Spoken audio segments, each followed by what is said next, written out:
Hello and welcome to Beyond the Lane. Today we are going to be reviewing the entirety of the summer transfer window for Spurs, and we're going to be looking at every single piece of business we've done in terms of loans, sales, purchases, and we may even talk about some of the ones that we missed out on, and then we'll sum it all up at the end in terms of what we think it has done for us and where we're hoping it'll push us into for the rest of the season, at least certainly till the January window if we do end up looking for anything in that spell.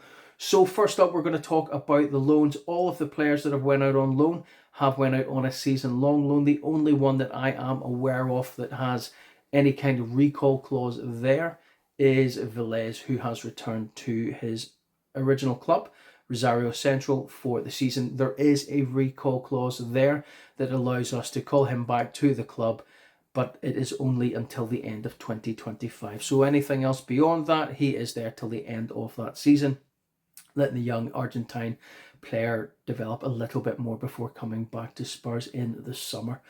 Following on from that, Alfie Dorrington has returned to Aberdeen, so he is going back to the club he spent last season on loan, where he won a trophy, helping him develop and toughen up a little bit more in certainly a more combative league. And they're getting him used to playing first team football and giving him another season out, getting regular team experiences, so hopefully he can come back and make that breakthrough into the first team squad. Then we're looking at Ashley Phillips. Him and Jamie Donnelly have both went on a season-long loan to Stoke. So that's a really good place for them to go and learn. Stoke are a very good team, and they'll certainly develop quite well there. Both players enjoyed a very good loan spell last season, so hopefully we'll see them kick on from there and hopefully force ideas and put themselves in the contention for the first team squad next season. After that, Mikey Moore has went out on loan to Rangers for this season. Really good move for him. When the call came in for it, he went and spoke to Jermaine Defoe, who went and played for Rangers a number of times many moons ago, and he enjoyed the experience there, and he recommended Mikey Moore that if you were going to go somewhere and learn and develop, Rangers would be the place for him to go. So he has signed there for a year. He's already starting to come on and do bits and pieces, so hopefully we'll see more and more game time for Mikey there, especially considering that the Rangers squad is reasonably average in comparison to what they have been in the past, and he'll certainly get that game time over the course of the season, so hopefully we'll see good things there. I know a lot of fans were disappointed that he wasn't retained in the squad, but realistically, looking at the purchases and the loans that we've made, then he really would have been restricted in terms of his playing time at the club, and it wouldn't be fair to the player to hold him back, especially when we've signed him on a longer term contract and kind of given him assurances in terms of his development and what kind of role he's going to play in the club going forward as well. So really good move for him there, plus some European game time as well. Moving on to Will Lancashire, he is at Oxford for the season, so hopefully we will see the young striker pushing on there and coming back and making an impact next season.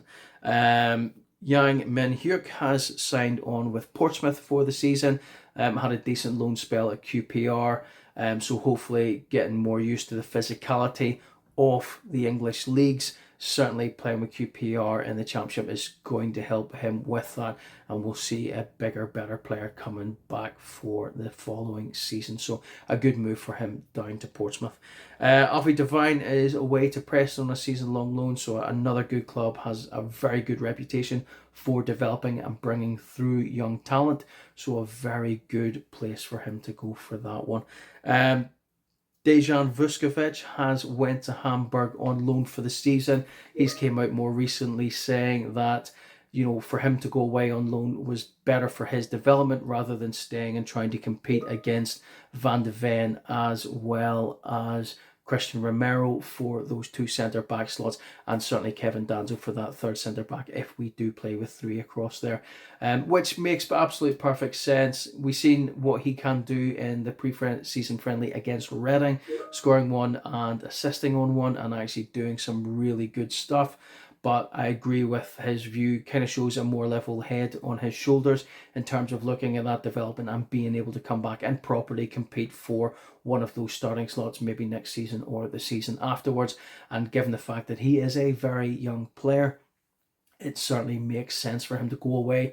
And if you're going to develop, and if I was a young player today and I was looking at moving out on loan or transferring out somewhere, the German league is definitely somewhere that I would consider, because if you have a look at a lot of those young players coming out of the Bundesliga, and such, it's a fantastic development area, and the Germans are very, very good at doing that with a young player. So hopefully what we'll see coming back again in a year's time when that season loan is up will be another player who has kicked on and actually improved dramatically from that. So really looking forward to watch and follow his progress through that as well. And the last loan signing that went out of any kind of significance was Manor Solomon, going to Villarreal, his first spell in Spain. So it'll be interesting to see that happen. I actually thought with his inclusion in the squad on Saturday, and some of the conversations that were coming out from Thomas Frank, that he was looking forward to working with him over the course of the season. It's a very, very last minute deal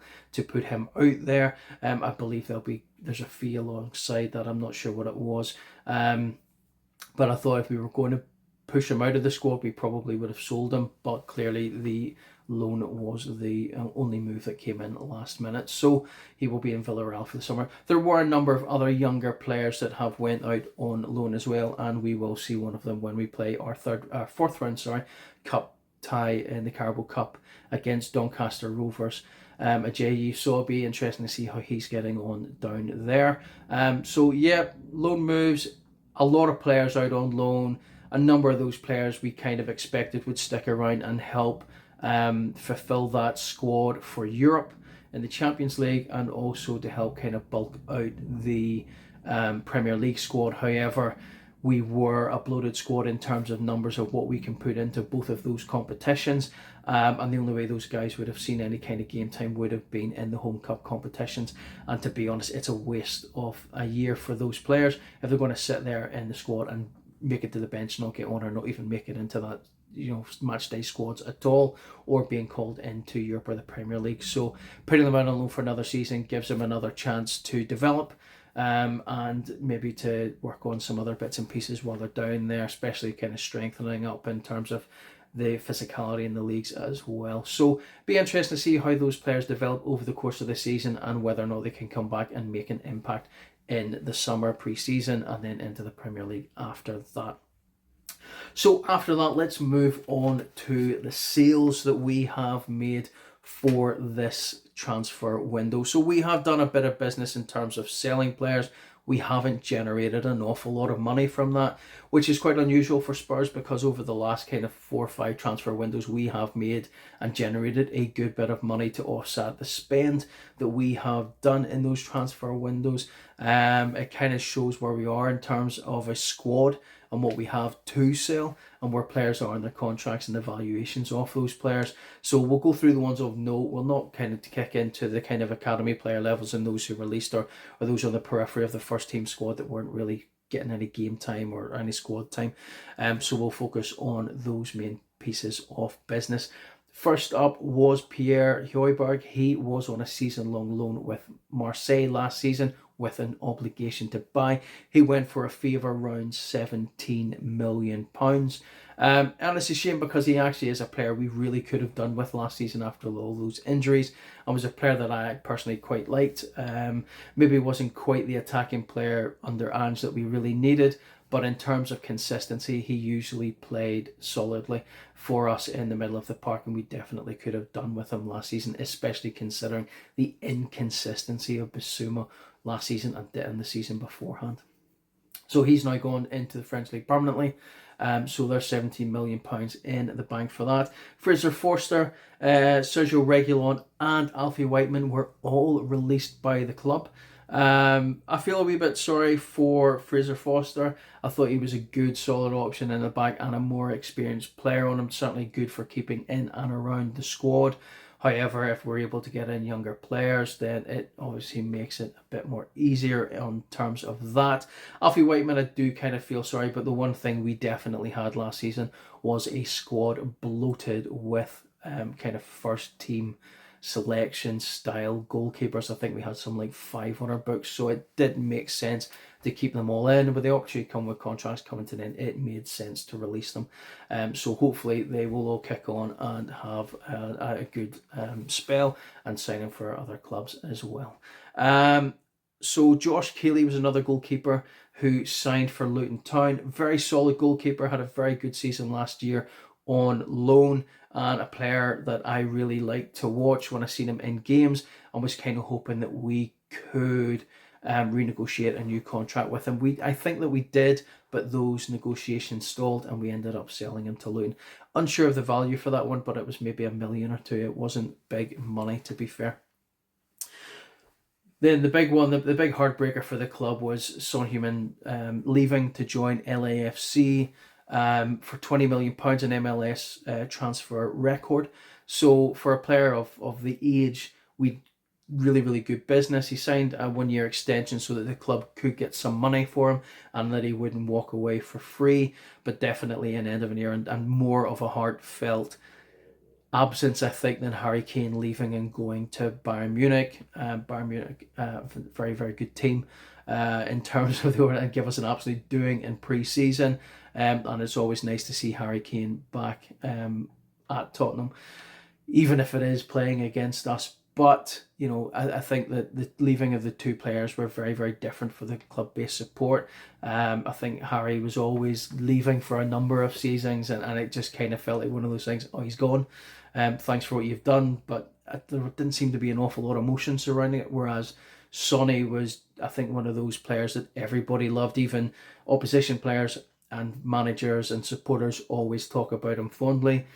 Maybe not after he scores against them, but definitely overall, his perspective is one of those nice guys in football, genuine nice guys. So it's an absence in terms of skills, of being able to bring the team together, to be able to show and lead the way for the younger players, and it's something that we really missed in the squad after these guys left. We brought in a few older players, and we'll start looking at those guys momentarily.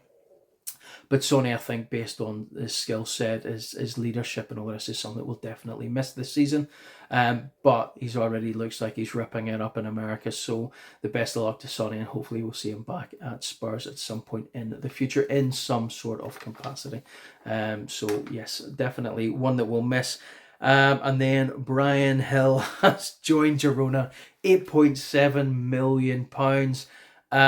One of the longest running sagas, I think, in Spurs history, and there's been a few of players that it's been, look, we need to get rid of him, we need to put him out on loan, he either needs to do something here or he needs to go.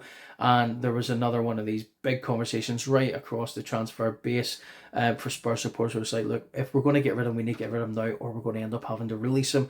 And in some quarters there was talk that Spurs were actually going to release him from his contract to allow him to go and find a club. He was a Girona on season last season on loan. So them coming back in last minute to get him for a very decent price, I think, for us, is a really good deal for us, and actually probably quite a good deal for them.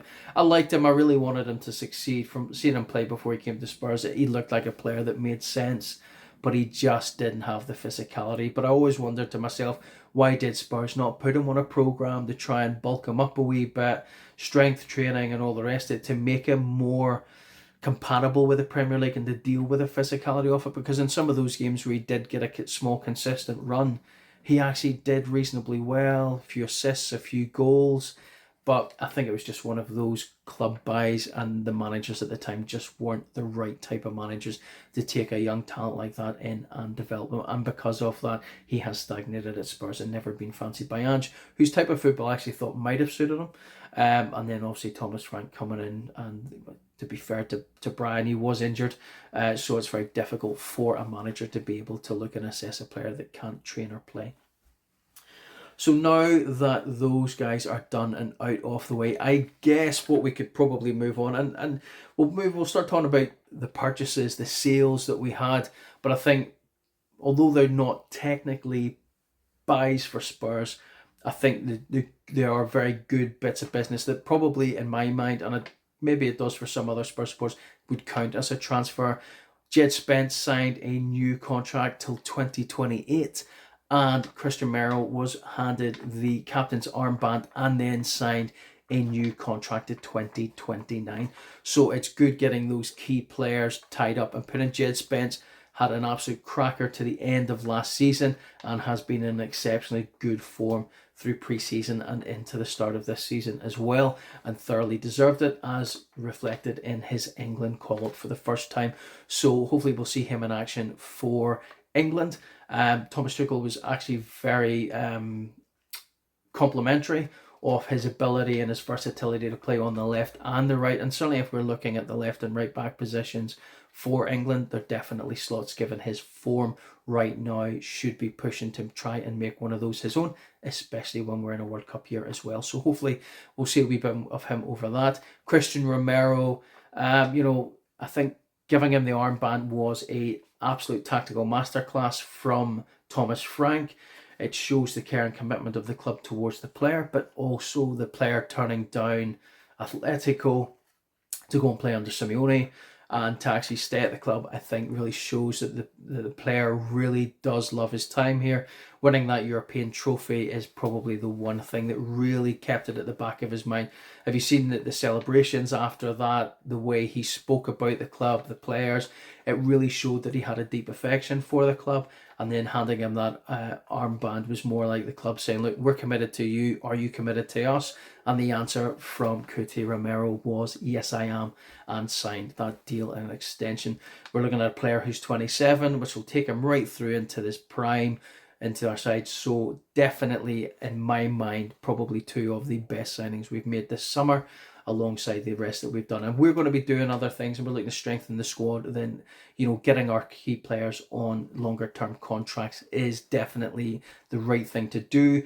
Bentancur is a similar position. However, if we're listening to the chat from way back, we've been spending the last 6 months or so trying to renegotiate a new deal for him to keep him at the club for a bit longer, but probably also to try and guarantee a higher transfer fee if we were to go and sell him. So the one thing that we thought we might see happening in the other end of that transfer window there was that we would have seen Basuma leave. He'd been linked to a number of clubs: Galatasaray, Fenerbahce, Juventus, all apparently serious.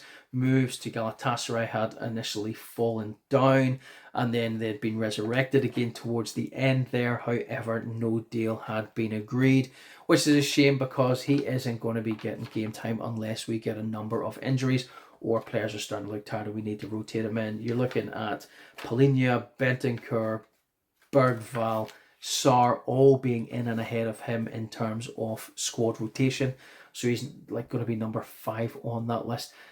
So that's not going to work out very well for him there. And to be honest, given his attitude under Postecoglou, Mourinho, and now with Thomas Frank, he isn't really a player you're wanting in and around that squad. Certainly seems to be a bad influence on himself, never mind others, and it's not the type of thing you want hanging around a very, very young squad. So it is a bit disappointing he didn't get that move away, because I think it would have been in the best interest of all parties. So we're looking at purchases. It's maybe easier to start off with what we didn't get, so that we're actually finishing on a higher note than being a bit better about the things that could or couldn't have been.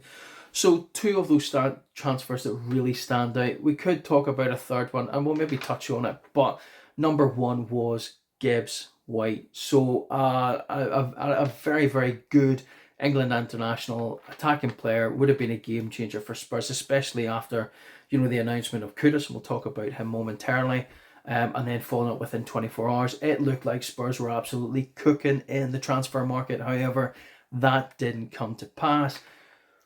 All came down to release clause and release clause information. 60 million quid being touted as that release clause fee. But what we didn't see from that was all the particulars behind the contract. Marinakis, the owner of Forest, started making a lot of noise about it in the press, talking about litigation against the agent, against the player, against Spurs as a club for wrongdoing, and reporting it to the FA and whoever else would listen. But in the background, all the Spurs supporter base were going daft. Why are we not dealing with this? Why are we not taking this guy to account? Let's push it forward on this. Let's make this a deal. especially in the background where Gibbs White is supposedly saying that he's wanting to come to Spurs. It's the next stage in his career. He wants to play Champions League football, World Cup year, England international, really want to push on in his career. And the deal collapses, doesn't go anywhere, and then we get radio silence. Meanwhile, all the Spurs support, and I'll hold my hand up, certainly one of them, confused as to why we didn't push the button here and say, well, hold on a minute, we didn't do anything wrong here. £60 million is in and around what we value the player. But actually, if you look at the market and where Spurs have been in terms of their bidding for other players, £55 to £60 million is the region of what we've been throwing at clubs for players. We've not been really going any higher than that. So it ticks the box in terms of what we're looking at. Release clauses are there for a reason. You know, I don't know the ins and outs of the contracts. I've done some contract stuff, but nothing in terms of football and things like that there. So it makes you wonder whatever there was in the background. After a few weeks, then information starts coming out that actually Spurs did go back in. We did offer £68 million, 8 more than what the release fee was, in the hope that we could break the deadlock, appease the frustrations at the Forest side. But then all of a sudden we had the Gibbs White, probably one of the most cringiest videos I think ever for a transfer or for a new contract extension. And we've done a few in our time.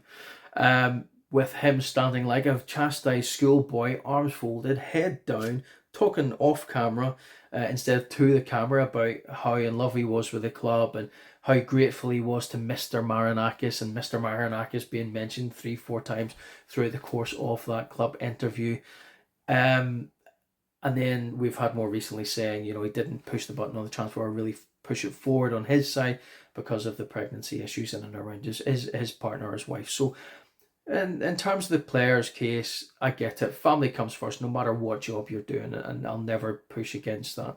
As a manager in the place where I work, I'm exactly the same. You know, real life comes first, work comes second. You know, you don't put anything in front of your family like that. So I get it from the player side, but it's just the way that Forrest reacted the whole way through that. It just, I mean, the owner of the club, I think we've seen on a number of occasions coming onto the pitch, confronting Nuno and all these other things. It just seems like a really poor atmosphere. And I wondered if we would actually come back towards the end and throw a bit more money at them to see if anything would come off that. And there was talk towards the end that Aston Villa might have done the same, but they didn't. So I think it's a player that's probably still on the Spurs' radar. It's whether or not we push for him in January or in other transfer windows. I don't know. I guess it all depends on how the current signings that we've made work out. The other one was Eberechi Eze from Crystal Palace. The number one transfer I think all Spurs fans were screaming out for before this season, and we'd been linked to him since he was a QPR. So he's been a player that we have been linked to on and off over the seasons for quite some time. The player seemed destined to go to Arsenal. Arsenal refused to pay more than £42 million for the player, but it looks like they were likely told to Steve Parish and Crystal Palace that, look, although we're not going to push for this, if anyone else comes in, let us know. We are still interested in the player and may come back with another bid.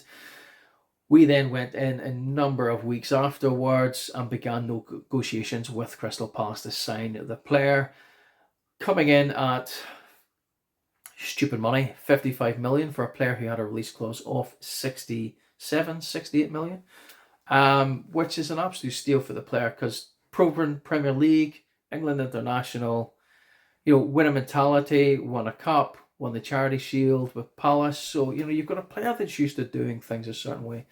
Very attacking, flair-like player, totally ticks all the boxes for Spurs and the ethos of the club. We then stretch out the negotiations. The release clause lapses, thinking that we can come in and do a lower deal and renegotiate something better. Arsenal then have Kai Havertz injured and jump straight in. Now, our fan base went into absolute meltdown. By this point, before the injury was announced to Havertz, the player had agreed personal terms. He was interested in coming to the club. Palace were spending their time negotiating with Daniel Levy and Tottenham about a transfer fee. The injury happens at Arsenal. Arsenal come in, and the perception by the Spurs fans base is they've come in, lumped down the money, and the deal's been done, and they've walked away. Now, if you look at everything else that's came out after the fact, Eze is an Arsenal supporter. It's quite widely known.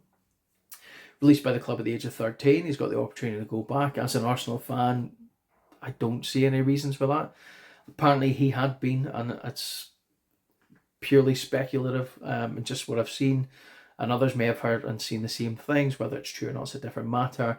Calling players within the Arsenal squad to try and push for Arteta to come in for him, as he didn't want to go to Spurs. And apparently his cousins came out saying exactly the same thing. So with all that going on in the background, fingers being pointed at Daniel Levy on both of these transfers, I find it hard to point the finger and say you're at fault for this, simply because the Eze stuff, he's an Arsenal fan. Arsenal came in. It was never going to happen. No offence if the same thing was happening to me, but it was the other way around, and it was Spurs, and you were going to go to Arsenal. Remember, this is a job for these guys. If you get the opportunity to go and make more money and play for a better team, you're going to do it. So if it was reversed and it was you as a Spurs supporter and the same thing happened, you would drop tail at Arsenal and you'd be straight over at Spurs signing that contract. So I do not point the finger at the player. He's got what he wanted and he's made the move that he wants. You can't argue with that. Spurs, a lot of information going on about, if we had put the money down, if we'd have hit that release clause and all the rest of it, yeah, we probably could have got the deal done before Arsenal came in and did what they did, because they seen a gap in the squad and they needed to fill it, and they went and done it. Would it still have went through as quickly if we'd have hit that release clause and Palace got the money they were wanting and the player to sign the contract? We might have done, but this dragged out for a bit longer than it probably would have done, even if we had have agreed it. And I think simply because all parties were looking to get a bidding war going between Spurs and Arsenal and anyone else that were interested in the player, because there was talk about clubs in other leagues looking at him as well. So, fair play to Palace. You want as much money as you can to get a player, and if you can get a bidding war going, then it works in your favour. So I don't wholly blame Daniel Levy and Spurs on these two falling through. I think there were two transfers that were never, ever going to happen. But what it did do, it became a catalyst for other things, and we'll talk about those when we hit those points. So all this going on, let's start looking at what we actually bought. So depending on where you are in the Spurs fans base, you may count these as transfers for this season or you may not. However, there are times when the players have actually joined us officially. So first up would be Lukas Fuskovic, caught my throat there. We did sign him in 2023, but we couldn't get him until 18. So he first has officially joined the squad this summer. So 12 million fee paid, 18-year-old international, 5-year contract. So, it's an absolute cracking deal. He's, as we've talked about, he's went off to Hamburg for a season-long loan, and I think this is going to be fantastic for his development. So in terms of a signing, it's definitely up there. Certainly what we've seen of him in the last 2 years at Hajduk Split and his loan moves to Westeros, etc., showing that we have a hell of a player that will be coming and breaking into those ranks hopefully next season or the season afterwards. And as I said in his own words, the loan spell away is the best thing for his next step in his career. So hopefully we'll see all of that coming back and us reaping the benefits of that.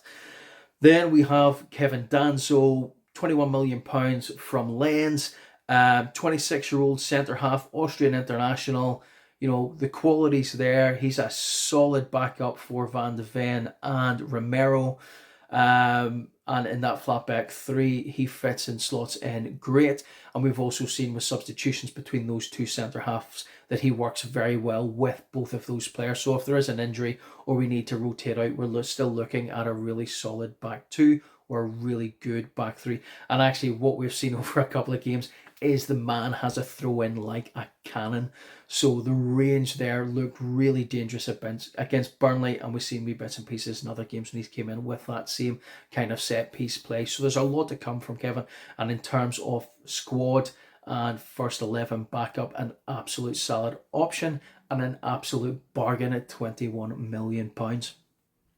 Moving on from that, we then solidified the permanent purchase of Matthias Tel, the French under-21 international, 20 years old, 29.8 million. I suppose we paid 10 million, I think it was last season, for the loan spell. I think, was it 10, was it? It might have been. I think it was 10. So 40 million all in for a player on a 6-year contract. I really like him. I know a lot of the fan base is jumping on his back when he comes on for short spells and maybe doesn't do things the right way. You've got to remember, this is a 20-year-old kid who is still getting used to the league, a new country, his teammates, and actually he needs to be given time to develop and actually make his way into the squad. The same with Odegaard and some of the other younger players that we are relying on heavily last year and are still being seen in and around that first 11 this time. So we need to give him time. I think this is a player that will come good, but he may need a season or two to do that. And the fact he's been given a 6-year contract kind of goes to show that Spurs think exactly the same thing. So those are the kind of deals that were made but actually have been made official now. I know a lot of players saying, especially with Danzo and Tell, that they were obligations to buy, so technically their last season is actually spent for this season.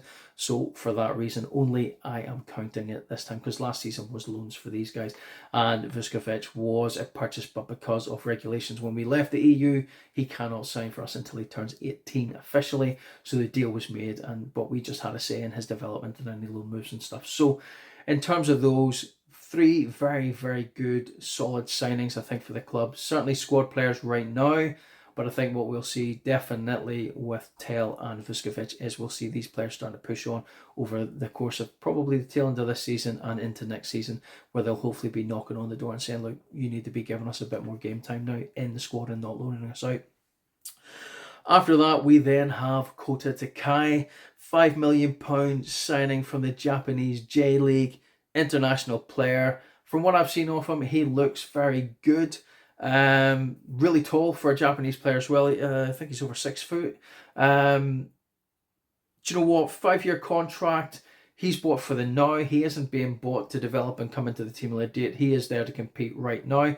Currently out injured, but hopefully back into team training over the next couple of weeks, and we'll start seeing him into that match day squad and competing for those kind of centre-back slots. So I think it looks very strong. It'll be interesting to see him actually do something with the team. He missed the whole of pre-season through injury, which is a bit of a shame, because it would have been good to have seen what he can do. But hopefully over the next coming month, we'll start seeing wee glimpses of what he can do. Obviously not there to disrupt VDV and Romero. Danzo is struggling to do that, despite the fact he's a very good player, but certainly one that can compete for those slots in there. So it'll be interesting to see what we get out of him over the course of the season, and good to see him not actually go out on loan, which kind of shows that Thomas Frank actually is thinking this is a guy for now that can push and compete in that squad. Mohamed Kudus then was the first real big name signing that came out this season from West Ham. £55 million, 6-year contract, so it shows a fair bit of commitment from the club. Probably looking at that Todd Bowley model where you're offering the player lower wages but longer contracts, so similar money over the course of time. In that forward, a 24-year-old Ghana international as well. Absolute brilliant season in his first season for West Ham. Not that great last season, but to be fair, it was difficult, I think, for any player in that West Ham team last year to actually play well, considering how poor they are and looking at how West Ham are doing right now. It's going to be a struggle. So it looks like he may have made the right move to Spurs, because he has been an absolute wrecking machine with his forward play, getting that ball, taking men on, going past them, but more importantly, looking for that final ball, putting into feet. And we've seen that quite deadly in that first game against Burnley with Richie, with those balls getting played in. Man City as well. Not a great game for anybody really against Bournemouth at the weekend there. But we all have off games. But certainly from what I've seen, he's got pace, he has power. It's difficult to dispossess. He's running into those wide channels. He's making drives through the middle, but more importantly, he's actually looking to do his job, which is give the ball to the centre forward, to put the ball in the back of the net. In that interview after the Burnley game, he said it himself, I am here to serve the forward players. My job is to give them the ball to score. And that's what you want to hear. There's too many times we've brought wingers in from other clubs, and as soon as they get to a certain point, they turn into the box and they hit shots, and you're sitting looking up going, your job's to give it to the guy who we pay the big money to put the ball in the back of the net. So, we're seeing guys come in that are actually going to do that job. Should be one of those things that Richie and Solanke should be looking at and going, this is going. I should be able to score a lot of goals this season if we can get into those right positions. So we can decide. We're seeing that. So Mohamed Kudus so far is an absolute top-notch signing and an absolute bargain for 55 million quid. Hopefully come the end of the season we'll still be saying that, but certainly right now for what we've paid to what we've seen, absolute top-notch, absolute steal at 55. Following on from that, we then went through that dry Bayern spell, Gibbs White issues and all the rest of it, and things started to go a bit sideways. We started looking at umpteen different players. We spent a month or so chasing Savinho at City, getting absolutely dicked around, and then we just went, you know what, if he isn't going to be sold, just tell us. They went, no sale, not at all, he's here for the future, no intention of selling him. And we've eventually just went, right, bang, we're done. And then we went through a spell of absolute silence. I think in total we were probably linked with around 10 to 12 midfield forward attacking options, number 10s, wingers, that never went anywhere. And a lot of the information coming out was some of these players had release clauses, and then you start thinking, actually, have we felt that we've had our fingers burnt because of the Gibbs White thing, that we've tried to do the thing with the release clause, get the player for the value that it says, and not really paying an awful lot of attention to what are the stipulations to activate that release clause. So, on the side, we had some top class players we were being linked with, some middle of the road, and some that, in my opinion, we should never even look at. And we'll not talk about them, otherwise we'll be here all day. So a long period of nothing, or links with this player, links with that player, and you can look back at any of the transfer videos or speculative stuff that I've done over the last couple of weeks to see who those players are and what they could have contributed. And some of them, goal contributions, goals, total packages really would have helped the squad out. But actually, it's that transition from where they were into the Premier League and how much acclimatation time would we have needed to give them for them to become a first team regular. So after all of that, we then get the announcement that the Chelsea deal for Xavi Simons has fallen on its arse, that they are then looking to try and resurrect that deal. Chelsea have then gone off the boil and started looking at other players elsewhere. Spurs, and I'll give Daniel Levy his due, straight on it, right in there, got the deal done. Absolute steal at £51.8 million. Xavi as a number 10. Currently, if you're looking at his stats for the last couple of seasons, he is averaging around 20 goal contributions every season. Now I know guys will look, oh well, look, he was there, and then he went to the German league, and the German league's quite not good as what we are. But if you look at some of the reels there in terms of the types of goals he's scored and the assists that he's provided, that is the type of Spurs player that you want in your squad. He's got flair, he's got talent, he can drive the ball forward, he looks up for the passes, he can score some great goals. And I know others will look at it and go, yeah, but on the other side of that, he'll miss 2 or 3 chances, or he'll spray a couple of balls wide. Of course he will, he's only 22. But the guy's a Dutch international. He's got Champions League experience. He's got international experience. He grew up, having come out of Barcelona. He then went to PSG. So you look at the types of players that he would have been in and around training. Mbappe, Neymar. You can't help see young players wanting to recreate the things that they're seeing every day in the training ground with such skilled and some of the greatest players to have played football in the modern era. So, we're looking at an exceptionally talented kid with, such a high ceiling in terms of his future, and he's coming here to compete. Yes, he did say that Chelsea was the deal that he wanted, which is, Chelsea were in all summer form. And, as a player, they've obviously had conversations. He's committed to the potential move to that club, and that's what you kind of want to see in a player that's going to commit. But we've went in and he's went, you know what? Chelsea don't want me. Screw them. Right, you want me to come? What's your project? What do you want me to do? How do you see me playing for you? They've had that conversation. Thomas Frank has spoken to him. And bearing in mind, Thomas Frank's a manager that a lot of people have turned around and said he's not the type of manager that players want to go and play for. Wrong. Xavi has said that he's a player that when he spoke to him, he sold him the project and he wants to come and play for the manager. He wants to come and play for the club. So Spurs have signed him, and contract masterclass, 5-year plus option of another 2. Fantastic piece of business for one of the brightest talents in European football. In that number 10 slot, he's definitely up there. And we've managed to snag him at Spurs. So the one player that I am really, really looking forward coming in and competing for that number 10 slot. When Deke comes back, and towards the end of the season, when Madison comes back, we're going to have some really absolute solid options into that role. And not even saying that we've got other players that we've signed already this season that can come in and play in that space if we need to rotate out and rest. So, but I'm kind of going into analysis and future season stuff there, but we're not quite finished talking yet about what we've signed. So, him aside, absolutely brilliant signing for the club, statement signing. That's what we were looking for all summer. We were looking for a big name statement signing, and Simmons does that.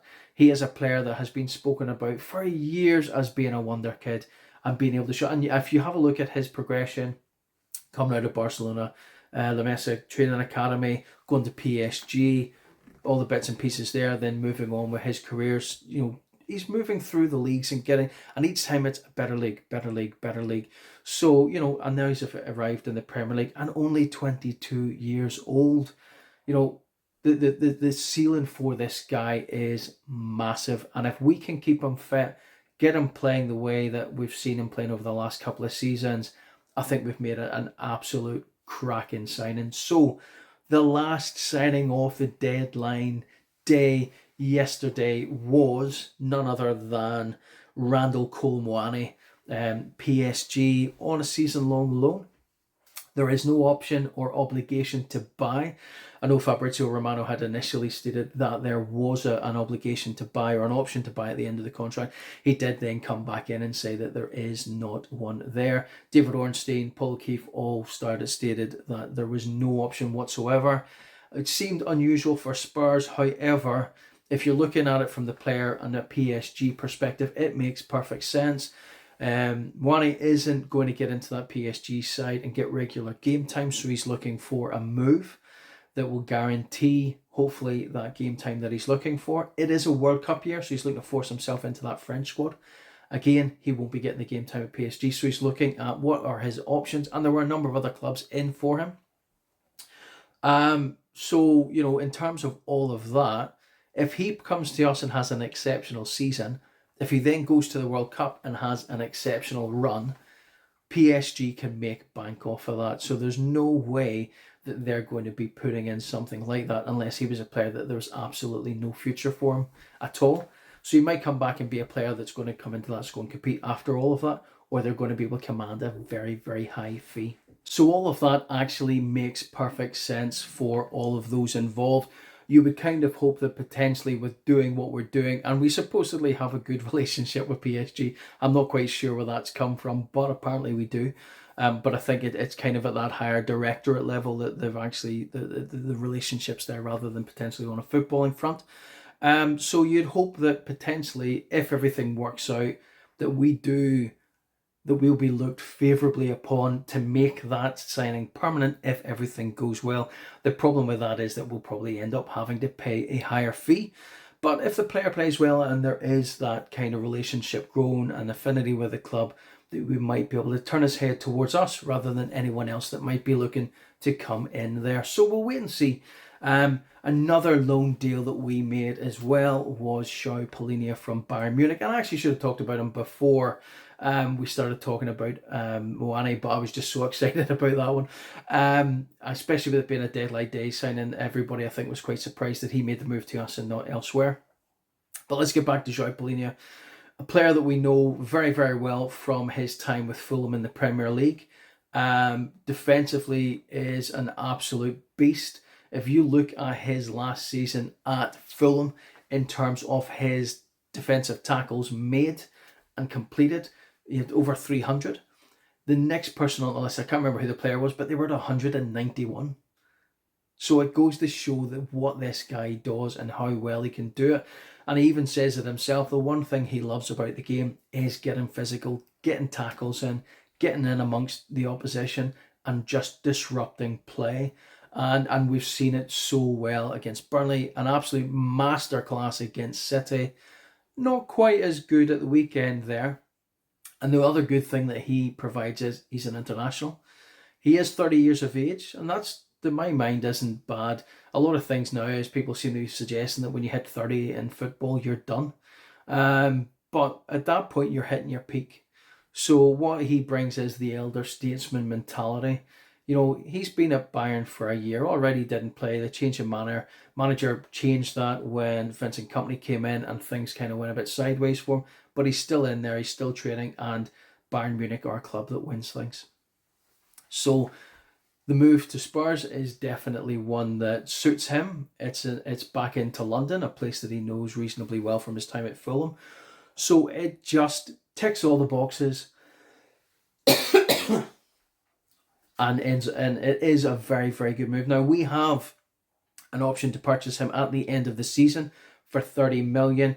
If this season goes as well as it started for him, I can see us signing him maybe on a 2-3 year contract, but having that negotiated down potentially to around 20 million, which I think would be a reasonably fair price, especially if he still can do the things that he's already shown us he can do right now.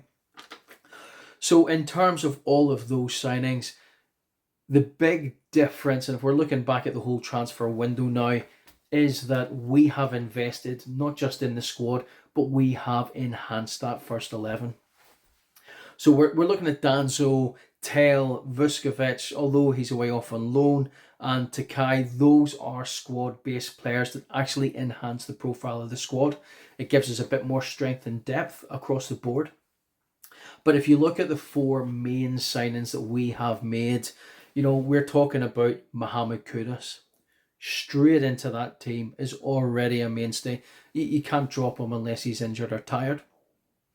We've then got Palhinha coming into that defensive role. The one thing we really missed last season with Bissouma being so inconsistent and picking up the odd injury. And actually, as I said, I think Højbjerg would have been a decent deputy for that, but he was away off on loan. So comes in, plugs a gap straight away, and we're already starting to see, maybe start calling it the Holy Trinity between him, Bentancur and Sarr playing in that. And obviously, we'll see Sarr moving out and probably him and Bentancur switching over the course of the season, with Xavi Simon coming into that spot. But then again, we're moving into Xavi Simon, again, a guy that's walking into that team to fulfill that number 10 slot. And again, first team upgrade straight in there. It'll be interesting once Decky's fully fit and up and running. The two of them should be able to push each other on to better levels. And again, Kulusevski's a very young player too. So in terms of that number 10 role and being able to swap and switch those guys out, and then obviously when Maddison returns towards the end of the season, it's going to give us some really solid options. Sarr's played reasonably well in there. Bergval's played some reasonably well in there as well. I think the problem with Bergval is we're still kind of looking at what is his best position in the midfield and where can we get the most out of him. At the moment, he's got that utility of playing around any of those possessions, but I think it's going to come to a point where he's going to have to nail down, this is my preferred position, and do that. But in terms of the new signings, Xavi, again, bang, straight in that number 10 slot. So right into the first team. And then we're looking at Moane. Yes, he's a loan signing, same with Palhinha. However, he then comes in and fills another need. He can play out on that left-hand side, which has been very weak. If you look at some of the videos I've already talking about pre-match or post-match analysis, and the pre-match analysis stuff is that I've been suggesting the left-hand side isn't quite as strong as it could be. Spence is doing a power of work there. I know there's a lot of that Spence versus Ndogi. Ndogi is another solid option down that left-hand side. Spence can play left or right. But when Spence is playing on the left, it's a very good, solid left-back option. But the left wing, depending on how the game goes, has not been quite as good. Odegaard and Tel have kind of been swapping in and out there from the bench. Johnson's starting predominantly there. And I see a lot of the hate that Johnson gets online. All he does is score goals. Is that not what he's there for? If the guy's playing and he's tapping it at the back post, as a winger coming in from that side, he's doing what he's being asked to do. The problem sometimes can be that his creativity and the ability to put that ball into the box isn't quite as good as what it probably should be. But again, I would say to the fan base that are being quite negative towards him, he's an exceptionally young lad. He wasn't our top goal scorer last season by chance.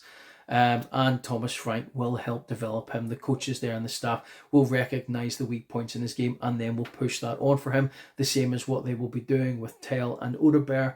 And there was talk about Odegaard leaving as a make weight towards Villa for Morgan Rogers, and even weird suggestions that we would consider sending Bergvall as part of that deal as well, which is never going to bloody happen. So, again, 4 players, all of them straight into that first 11. I mean, even just imagining a centre forward lineup, if we're looking at our 4 main attacking players, Moani on the left, Kudus on the right, Xavi Simons sitting right in behind in the number 10 role, and then Richie or Solanke in that middle centre forward role in the number 9 slot. Before the season started, nobody was talking about us as a seasonal threat for the campaign coming up. They were talking about the top 5 clubs. We weren't even spoken about.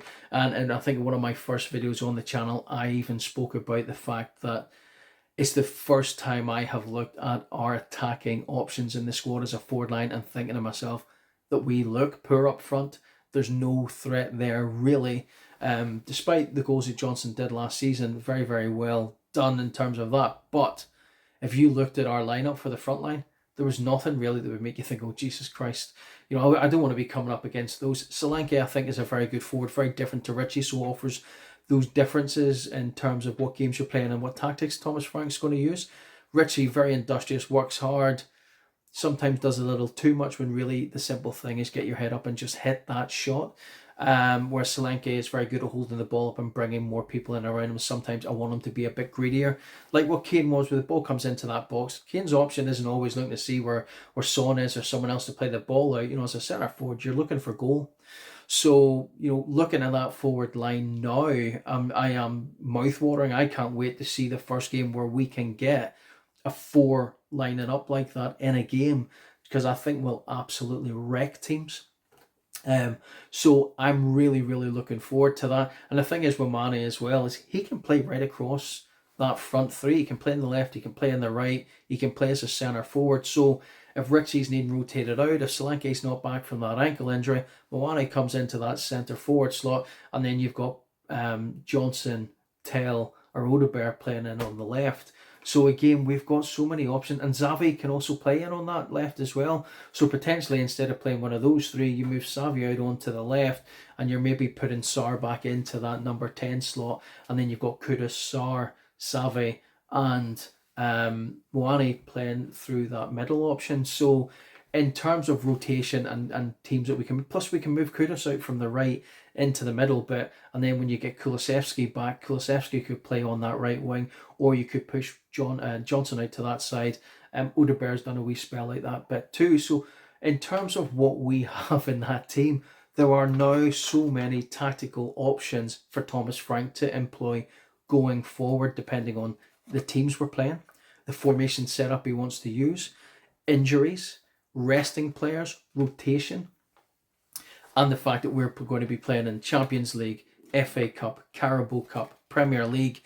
It's going to be a grueling schedule, but having players with that type of versatility coming in this transfer window just gives him so many options in that midfield as well as that attacking forward line.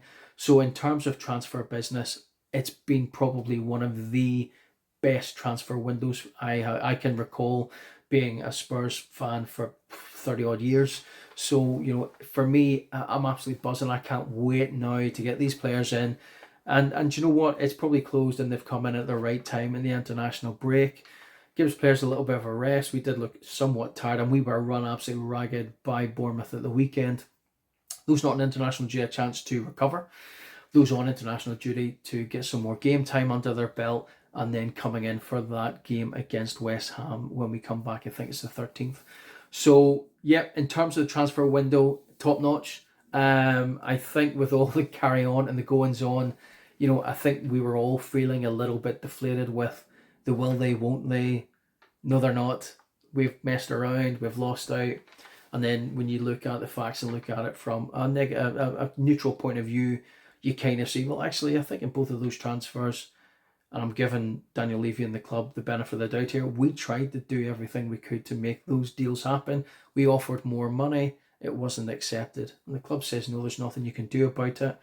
The Eze deal, he always wanted to go to Arsenal. As soon as they came in, they already knew what Crystal Palace wanted because they already had negotiations previously, and they've just came in. They've identified a need with Havertz getting injured and going, we want to buy the player. We know Spurs are wanting that player as well.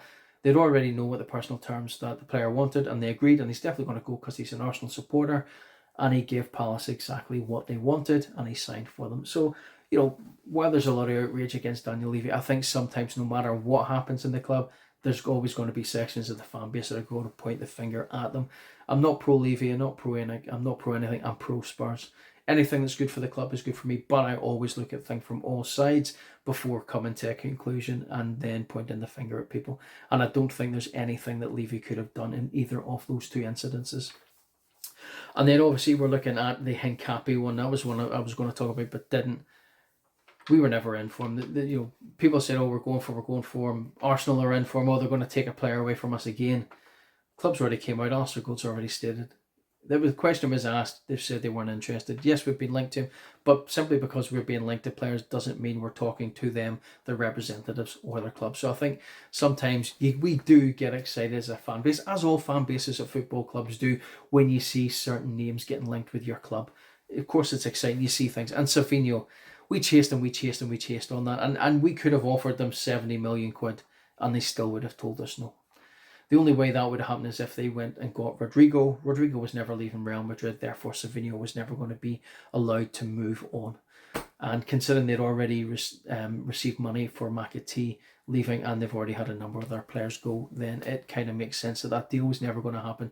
But again, coming back around to Spurs and the transfers we've made, good number of permanent signings, good number of loan signings, players that not only enhance the squad but actually enhance the first 11 as well. And with the injuries that we've got and those players start coming back, it creates crazy competition for places, which should then hopefully push players on to be better and do better on the pitch, which can only be a benefit to us. Yes, we've spent a lot of money. No, we haven't raised an awful lot of money through sales, but we've also managed to get rid of one or two players that were clogging up the wage bill. Brian Hill, I would love him to be a success at the club. He just wasn't, but getting 9 million quid for him is great considering we were potentially going to be releasing him to get him off the wage bill and actually get him a club in the first place. Manor Solomon, I would like to have seen him stay. I've seen him play for Leeds, the few games for us, as well as in previous clubs before that, and I think he was a really good solid left wing option, especially considering how poor we've been down that side. However, Moani coming in meant that he was surplus to requirements, and putting him out on loan doesn't make sense. If we're getting paid decent money for that spell, yes it does, as long as it's covering the wages and maybe a little bit extra, fantastic. But maybe we should have pushed for an option to buy or an obligation to buy, but given the fact it was so late on deadline day, probably not enough time to put something like that through. But again, regular game time puts him in that window with a potential to sell him on maybe in January. So we'll wait and see what happens, but I think all in, it's been an absolute roller coaster of emotions for this transfer window. But in terms of what we've sold and what we've made the right decisions. I think we've signed some phenomenal players. I think we're going to kick on in this league, and I already know a few other fans of sporting clubs that are now looking a wee bit worried about playing Spurs in the league, especially after seeing them at Man City, but also with the signings that we've made towards the end of that window as well. So certainly for me, and I would love to know what you guys are all thinking. Let us know down below. What do you think about the signings we've made? Where do you think we're going to end up this season based on that? I think we're going to make top six. If we play the way we've done, these players come in and do what they can do and should be able to do for us, then I see no reason why we can't be top six. I think top four would be absolutely pushing it. And I think I've already seen some fans saying that we're going to be qualified for the Champions League that way. I don't think that we will. But top six, I think, is a good indicator. We aren't going to finish down in the bottom half of the table. Just the way that we played last season, the season before, we were always going to finish mid to lower table. We just weren't defensive or tactically minded enough, whereas Thomas Frank has come in. Actually, even talking about signings, Thomas Frank as the new manager is probably one of the best signings we've made this summer as well. So all of that comes together in terms of the tactical abilities, the players that he's looking at to fulfill the needs that he requires for the formation changes, for the tactics he looks to employ, and the type of methodology that he wants played in through that squad as well, and surrounding himself with coaching staff that can analyse and deal with all of those little bits and pieces in minute detail. So all in, brilliant window for us. I know I keep saying it, but I just can't get out of my head how good we are potentially looking for the season ahead. So again, that is the video. Thank you very much for watching. I know it's a long one, but there's a lot to talk about for the whole transfer window in terms of comings and goings. If they drop a like on it, share it with your mates. More importantly, subscribe to the channel so that you can see more and more of these types of videos. But more importantly, comments down below. Let me know what you think of this transfer window. Let me know about the players that we've signed. What are your thoughts on them? Where do you think we're going to be come the end of this season? Thank you very much for watching. Come on, you Spurs.